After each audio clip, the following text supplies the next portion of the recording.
Burdese, Sicilia, Menfidiosi.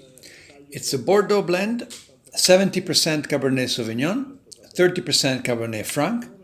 The name comes from a very Sicilian story. Many years ago, some Sicilians visiting Bordeaux fell in love with the vineyards, admired through the eyes of Sicilian grape growers, and decided to take some cutlings without knowing the name of any of the varieties. Once planted in Sicily, they called these varieties Burdesi, which is a local term that indicates the origin from Bordeaux. The wine comes from two vineyards.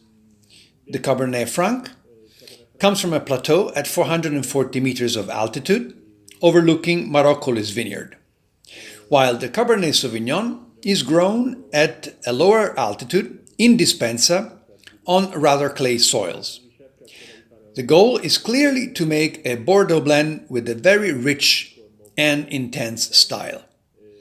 It ages in 100% new barrels for 14 months. The result is a very opulent and full Bordeaux blend with great aging potential. The perfumes are of leather, cocoa, and red fruit, which reminds of blueberries. It has perhaps the most intense tannic structure of all our wines.